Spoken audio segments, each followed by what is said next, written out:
Alright guys, got a couple of new Olights here that was just sent here. I'll be showing you guys what I EDC every day and how I carry it. And we'll talk about that and basically one of the reasons why I'm showing this, why I'm showing these items. Okay, so here's one of them. I really wanted to try this light, guys. I wanted this as a backup light. Full disclosure, Olight contacted me and wanted to send me 2 lights. The reason I accepted them sending me the 2 lights isn't because I wanted to just get free flashlights. It's because I literally had this on the list to get as a backup light, this S2 Baton. So I had already been recommending an Olight to people that were looking for an alternative to the Surefire. So when Olight contacted me, and this is one of the ones that they wanted to send me, I said, absolutely, I will take this light and do a review on it, because I've never reviewed one, never had one. The other light they sent me was the Javelot. I believe it's the S30R. Yeah, it's the S30R Javelot rechargeable. Now, I'm going to be giving one of these away in the next video. I'm going to do a review on this light. I'm going to show you beam shots. I'm going to add that all to this video of this one here. I'm going to do outdoor stuff, and I'll even compare it with my Surefire and this Olight we'll talk about in a minute. I've had this for 4 years, and I bought this, yeah, it's got to be 4 years ago when I bought this, and this still works to today. I've never oiled the threads. I've never put silicone on the threads. I've never even cleaned the threads. And this light still works after at least 4 years. You can go look at my old videos on this and you can see the wear on the bezel right there. It's the M20X Warrior. And this is the reason that I was recommending Olight to people that said they couldn't afford a Surefire or they wanted to spend less money. This was the model that I was basing my opinion off of right here. This light here you can get for like $48 on eBay. Everything I've seen so far has been good reviews, but I want to do my own review.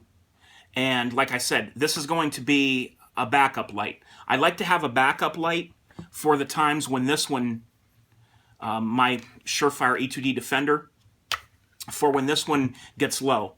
This light, the only downside to the Surefire light is that it won't take an 18650R. It only takes the CR123s. The battery tube isn't large enough to accommodate the 18650, so I have to use these.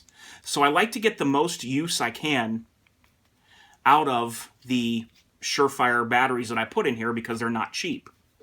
So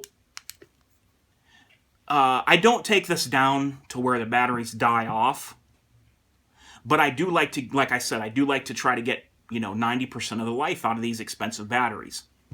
And this is a Raven concealment holder for this that I carry on the belt here, like that. It's been a really good holder, and it's been working out really well for me. Snaps in like that. Well, I wanted a backup light for the purpose of, in case if let's say I'm at 75% life left on this light, on the batteries, on the Surefire CR123 batteries. And I happen to be in a situation, like I use this light every single day. Every day.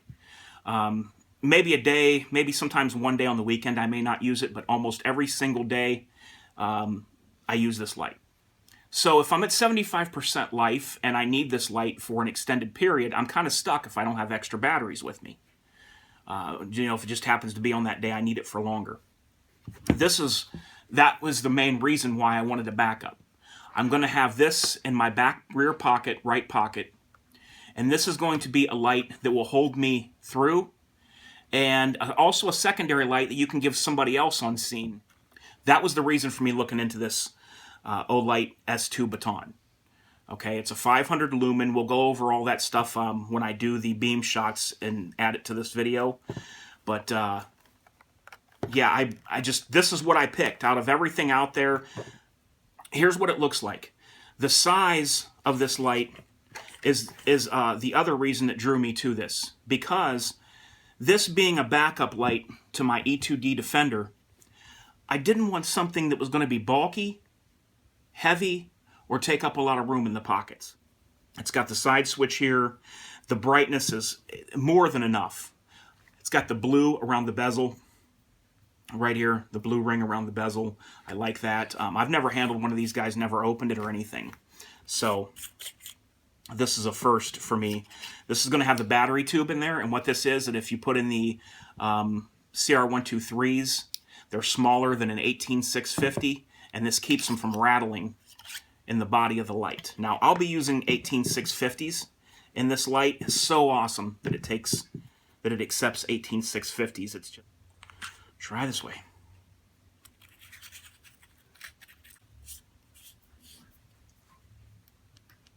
Okay, there we go. I didn't realize how this went in there, but that's how it goes. Okay, now I don't know a lot about this light, guys, because this is my first time with it. And this battery is weak. So I've got 2 Orbtronics that I have right now that are charging at the moment. And as far as the beam, it's not too cool. I like it. Let's compare it to my Surefire E2D Defender. Yeah, it's not real far off.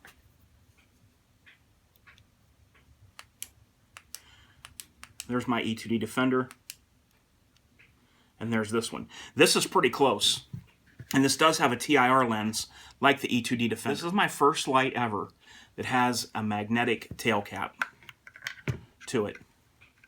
And what this means is you can put it on, somewhere up in the hood of a car if you're doing work on that, just anywhere you need it. I'm just kind of showing you this as an example because I didn't bring out anything magnetic. But anywhere you would need this light, it will hold its weight off of the tail cap. So I believe if you go 1, 2, 3, triple, it goes into a strobe type mode. I like having a strobe, and the Surefire doesn't have that. I love the Surefire, but there's no strobe capability with that. And I think 2 clicks takes you into turbo. This is just like going off the review, guys. But okay, what I'm going to do, guys, is I'm going to come back to this, and I'm going to add a clip in that is going to have outdoor beam shots, and we'll do some comparisons. I'm charging 2 Orbtronic 18650s for this, but the 18650 fits in there perfectly, and it's not too tight or anything like that, and this thing has a nice light weight to it.